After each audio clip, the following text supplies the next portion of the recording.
जिंदगी क्या है?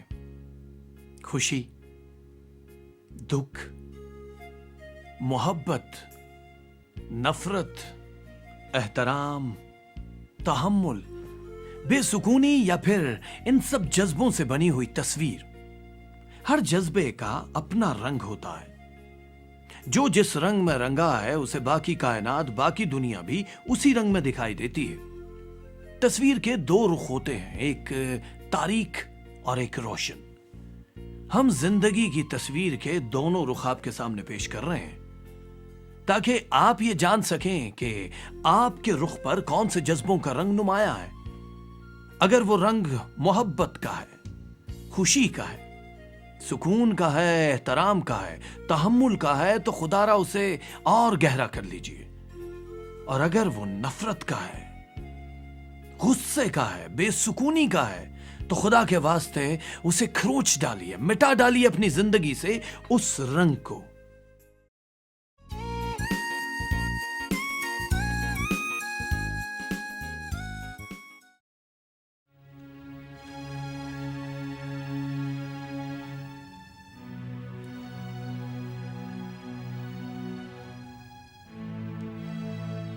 आज फिर नमक तेज कर दिया, जहर कर देती हूँ हांडी को। और तो किसी ने शिकायत नहीं की। मेरी माँ तो हमेशा। तुम्हारी माँ को तो खुद पकाना नहीं आता, तुमने ही सीख लिया होता।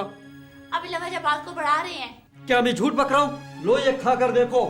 मैं क्या खाऊं? हर बच्चों ने ये खाया, आपकी माँ ने ये खाया है। मेरी माँ बेचारी तुम्हारी क्या मुंह लगे, सबर शुक्र करके खा गई होगी। हाँ हाँ, तुम्हारी माँ साबिर है, तुम साबिर हो। मैं तो ये रोने धोने वाला ड्रामा मत करना मेरे सामने। आपको तो मैं जहर लगती हूँ। मेरे हाथ कब का ये क्या पसंद आएगा? जाओ अपने लाडले दोस्तों के पास, जिनके साथ होटलों पे अकेला खा के आ जाते हो। देखो मैंने बहुत बर्दाश्त कर लिया तुम्हें। अम्मी हमें भाई ने मेरी गुड़िया छीन ली। जैसा बाप वैसे बच्चे, जीना हराम कर दिया बदबख्तों ने। जीना तो मेरा हराम हो गया है। सारा दिन मेहनत करो, घर आके जहरीला खाना खाओ और बदमिजाज बीवी की बातें सुनो। अरे अरे, अपने बच्चों को पालने के लिए मेहनत करते हो, एहसान नहीं करते हम पर। आपने देखा, जब इंसान तहम्मुल, बर्दाश्त और माफ करने जैसे रवैयों से आरी होता है तो कितना खुदगर्ज हो जाता है। दूसरों के जज्बात को नजरअंदाज करने वाला। अगर हम खुदा की हिदायत पर अमल करें तो जिंदगी बड़ी पुरसुकून गुजार सकते हैं, क्योंकि खुदा कभी नहीं चाहता कि बंदे का घर दुखों से भरा हुआ हो। यह बंदा ही है जो अपने घर में दुखों का डेरा बना लेता है। अगर हम जिंदगी भर साथ निभाने का अहद करने के बाद एक दूसरे को अच्छी तरह समझ लें, जान पहचान लें, मिजाज आशना हो जाएं, तो शरीके हयात और बच्चों के साथ बड़ी पुरसुकून जिंदगी गुजार सकते हैं। लेकिन इसके लिए उन आला व अरफा जज्बों का होना बहुत जरूरी है जिन्हें खुदा ने मोहब्बत और एहतराम का नाम दिया है। आपने जो मंजर देखा है, अगर वो ऐसा होता तो कितना अच्छा लगता।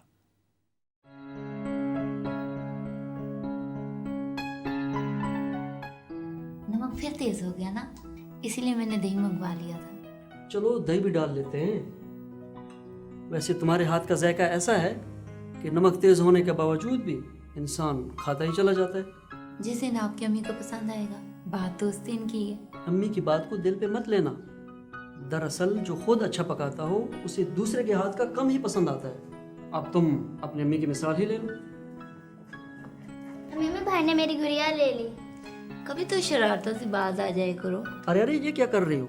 बच्चों को प्यार से समझाते हैं। आप इन्हें खराब कर रहे हैं। प्यार से बच्चे बिगड़ते नहीं। अगर हम बात बात पर डांटे या मारे तो उनकी ज़हनी परवरिश अच्छी नहीं होती। आगे चलकर वो भी अपने घर का वैसा ही माहौल बनाएंगे जैसा हम उन्हें देंगे। आप बिल्कुल ठीक कह रहे हैं, हमें अक्लमंदी से काम लेना चाहिए। मेरी रानी, तुम्हारा भाई तो बिल्कुल मुझ पर गया है। मैं भी तुम्हारी फुप्पो से गुड़िया छीन कर भाग जाता था। तो फुप्पो रोती नहीं थी? हाँ, और फिर मैं उन्हें टॉफी देकर चुप करा देता था। पर अबू, भाई गुड़िया खींच के टॉफी नहीं देता। टॉफी क्यों नहीं देते? आप ही तो कहते हैं टॉफी खाने से दांत खराब होते हैं। कभी कभी खाने से कुछ नहीं होता, बस तुम लोग लड़ाई झगड़े की बजाय प्यार से रहा करो। जैसे मैं और तुम्हारी अम्मा। बातें बनाना कोई आपसे और आपके बेटे से सीखे। और अच्छी चाय बनाना आपसे। पहले खाना तो खाएं, चाय भी आ जाएगी। चाय पीकर पब्लिक पार्क में चलते हैं, बच्चे खेल कूद लेंगे और खुली हवा में तुम्हारी थकान भी उतर जाएगी। बस चाय 2 मिनट में है। हमें हजरत सुलेमान बादशाह के बताए हुए रास्ते पर चलना है। अक्ल से घर की तामीर करनी है, ज़हनी हम आहंगी से मुस्तहकम करना है, ताकि हमारा प्यारा घर पुरअमन, पुरसुकून और खुशियों का गहवारा बन जाए। अब आप अपनी अज़दवाजी और ख़ानदानी ज़िंदगी बेहतर बनाने के लिए ज़रा सोचिए, मैं मनफी सूरत हाल का सामना कैसे करता हूँ। जब मैं नाराज़ या अच्छे मिजाज में ना हूँ तो मेरे इर्द गिर्द के लोगों पर उसका कितना असर होता है।